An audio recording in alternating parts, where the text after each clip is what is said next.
Hello everyone, welcome back to the Hobart Bay Sports Network. I am your host Justin Winter, and today we go over the off-season after we beat Washington in the national championship. Let's start with some records. Gerald Williams, 16 career interceptions, a new mark for the school. Spencer Johnson, 23 career sacks, beats Nate Link by 1. Tyree Nolan, most receptions in a season. A running back got that. Strupinski, most passing touchdowns in a career. He's just building off of his old record. He also has the most passing yards in a career. Again, just building off his old record. Great year, 3,000 yards. Nolan, most rushing touchdowns in a career, beats Trey Regis with 5 extra. And most in a season, beats Zach East by 2.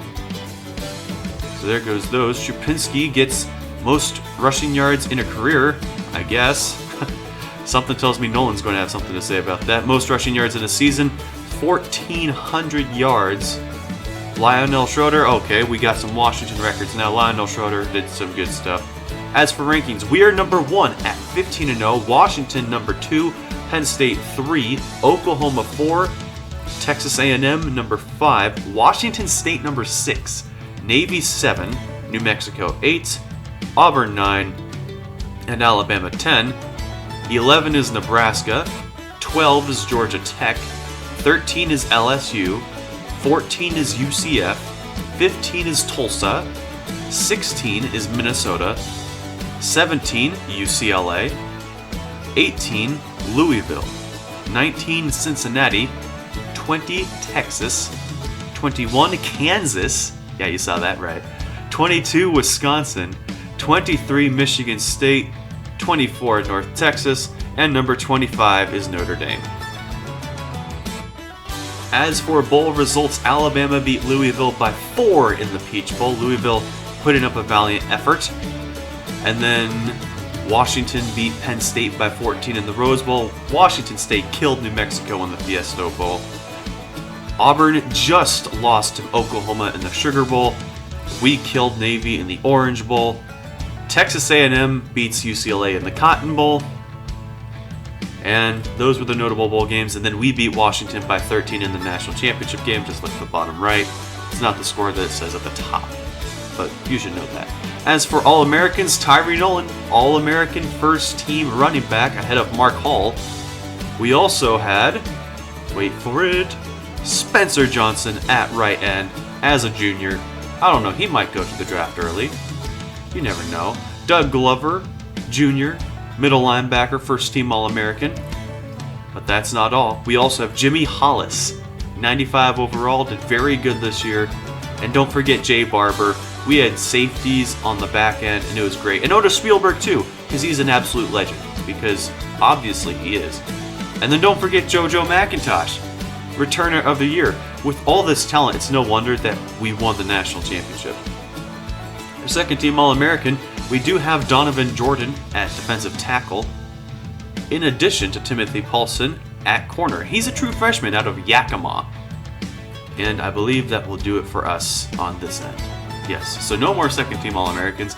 We got a lot of first team All-Americans. As for freshmen, oh boy, look at this line. Vernon Concepcion at left tackle, Randall Taylor at left guard. We also had Abraham Arfashad at right guard. 3 freshman All-American linemen. We're going to have a dominant line in the future, I can just tell. Seth Adams at right outside linebacker from Tukwila. Timothy Paulson, as we mentioned earlier, he was second team All-American. So David Darby at free safety. Dayton Burns at strong safety. Our secondary is killer. I mean, we are just going to destroy everyone in the future. And then as for our stats, Timothy Paulson, Jay Barber, Doug Glover rocked in tackles, especially Timothy Paulson. Sacks, Saw Sage was second by half a sack. Half a sack. Interceptions, we only had 4, was our leader with Gerald Williams, but hey, you gotta take what you can get. As for stats, Strupinski had a fairly good year. He had 3,030 yards, 28 touchdowns, but 23 picks. Not very good there. Over 200 yards a game, 61% completion. Long of 75, I would have thought it would be longer, but he also took 27 sacks. That's not great. Andrew Glessner, he went 23 for 42, 376 yards, 9 touchdowns to 1 pick, so he's been pretty good. Warren Harris, our third string, also got in some action. 2 for 4, 23 yards, no touchdowns and a pick. Not very good. On the ground, obviously it's going to be Tyree Nolan leading everyone. 1,400 yards, 23 touchdowns. Strupinski, 536 yards and 6 touchdowns. Glessner had 228 and 2 touchdowns. Greg Wilson had 226 and 5 touchdowns. And everyone else, I'm not sure that they're really worth mentioning. Warren Harris took a sack or 2. And for receiving, 779 yards for Craig Ostrander, 4 touchdowns in his senior campaign. But Nolan got 13 touchdowns through the air, 685 yards. And then JoJo McIntosh only got 605 and 6 touchdowns. Jacobson, 479 and 2 touchdowns. Joannan, 299 and 3. Victor Cross, 271 and 5, but he always comes up clutch. 168, no touchdowns, 46 yards for Jamie Ross, 44 yards for Ken Anderson, and 2 touchdowns. 24 yards for R.C. Wilson, the fullback, and Jarrett Harrison, backup tight end, got 1 catch.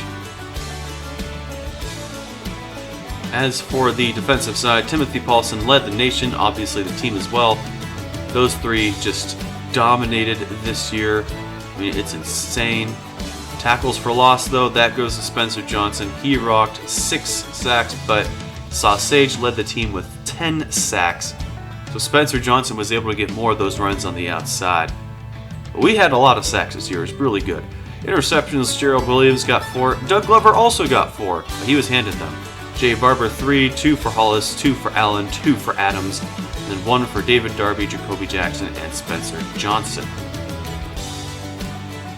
As for return yards, I mean, there's not much that we can say there. We did have some forced fumbles, but no one forced more than 1.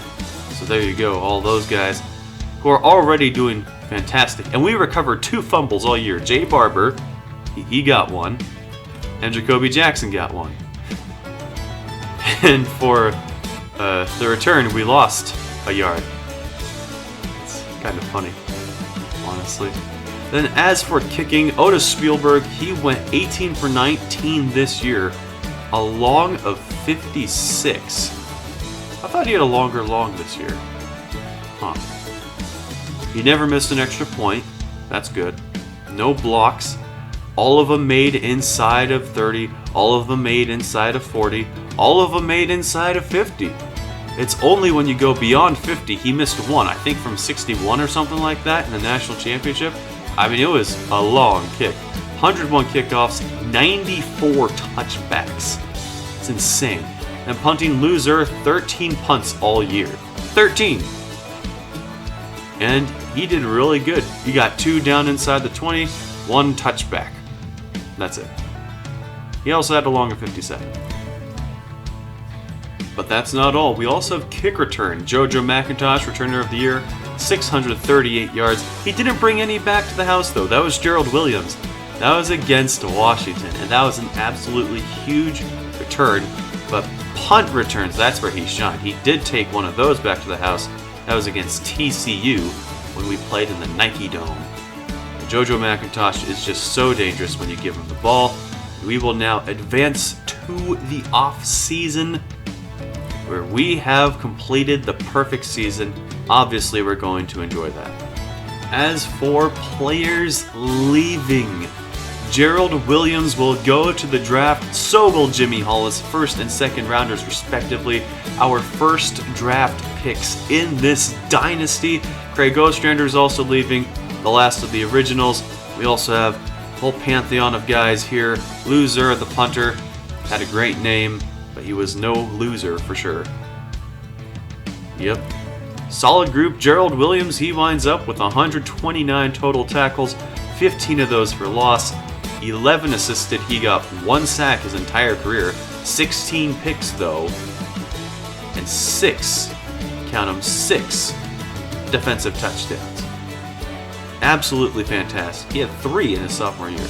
16 pass deflections, 3 forced fumbles, 1 fumble recovery, a block, no blocks, no field goal blocks, and no safeties for him. Great career for Gerald Williams. He deserves to go to the NFL. Jimmy Hollis as well. He has 209 total tackles, 40 for loss, 5 assisted tackles, 7 sacks, all in his later years, 3 picks, no defensive touchdowns, but 4 pass deflections, 2 forced fumbles. He really came to his own in his later years.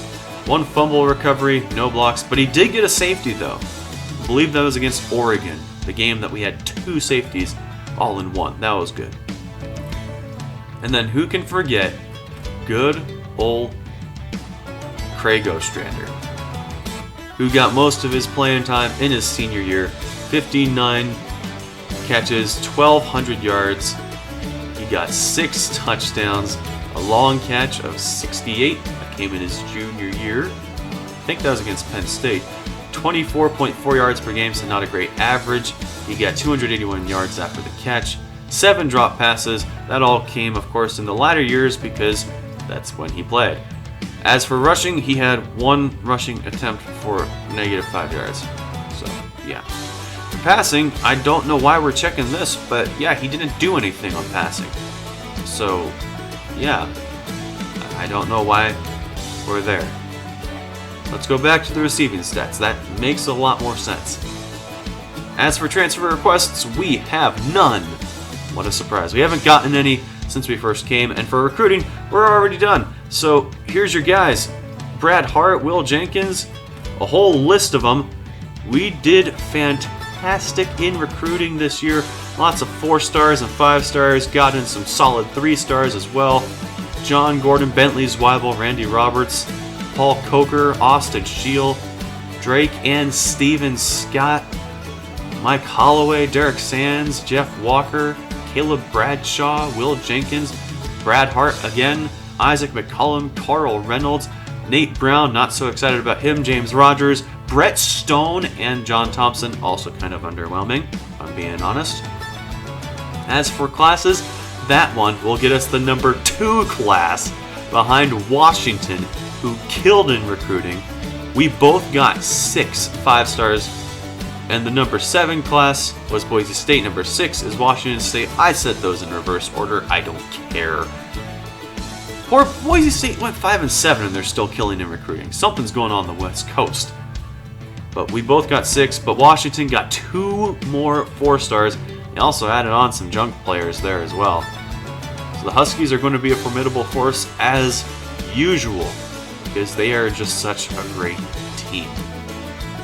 As for position changes, we're just going to move some guys around on the line, make sure that we can, not run out of right ends. It's not really a major deal. We'll move some guys on the offensive line as well. As for athletes, Randy Roberts, he is going to become a cornerback. Very good, 81 overall. We need those. Isaac McCollum, he will be moving over to left tackle. That's right, an athlete to left tackle. As for John Thompson, he's going to be a strong safety, probably a backup his entire career. Nate Brown, he will be moving to running back, also probably a backup his entire career. And as for training results, it's the same old. No one really goes up more than 6. No one goes up less than 2. I mean, you see them. We're doing pretty good. And yeah, that's about all I can say. It's the usual. You guys did pretty good. We're having a solid team. I'm not sure what else I can say about that. As for players we're cutting, Adam Coleman's actually going to be transferring, and Warren Harris will also be transferring. So we got 2 transfers out of the program. For receivers, we're going to have to cut Victor Mackey. I was hoping to do more, but it's just not happening. At middle linebacker, Clay Parrish, he's a senior, not ever going to get playing time. At free safety, Jay Givens, no, he's just not making it. Not on this team. At strong safety, Jonathan McDougall, again, not going to make it very far. So, as for redshirts, Brett Stone is getting redshirted. So is John Gordon. A lot of the talented freshmen that we have are going to be redshirted, like Bentley Zweibel as well, because we have a lot of returning seniors. We're going to save the freshmen, and we're going to bring them out next year. They're going to be a real force next year. Isaac McCollum as well at left tackle. No one at left guard. Center, we're going to redshirt Steven Scott. Right guard, no one. Right tackle, no one. Left end, we're going to go ahead and redshirt Paul Coker. At right end, we're going to redshirt James Rogers. At defensive tackle, we have a lot of defensive tackles, wow. Going to redshirt Carl Reynolds and Will Jenkins because both of those guys should not waste a year. Austin Shields getting redshirted. At middle linebacker, Derek Sands is getting redshirted. At right outside linebacker, Caleb Bradshaw is getting redshirted. At cornerback, guess what? We're redshirting Drake Scott. I mean, it's not a surprise. At free safety, David Nelson's getting redshirted. At strong safety, I imagine John Thompson would, but we don't for some reason. Kicker, obviously we're not redshirting anyone. And for our schedule, we're starting off in the Chick-fil-A kickoff in the Georgia Dome against Georgia Tech. Good start against the number 16 team. After that, we host number 11 UCLA. Then we face Akron. That's Adam Coleman. He transferred to Akron. Then we go on the road to USC. And then we also go on the road to FIU. Interesting game there. Then we get a bye week, and then we host Washington, who's number 3. Then we go to Washington State, who's 8. Oregon's 18, they come to us. Oregon State, we go to them. Then we go to LSU instead of a bye. Normally we have a bye there. This time we're going to LSU. Then we host Boise State. Then we go to Cal for our final game of the year.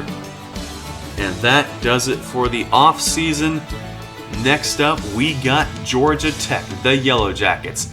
I hope to see you there in Georgia. But until then, make sure to like and subscribe, hit that notification bell, and have a nice day.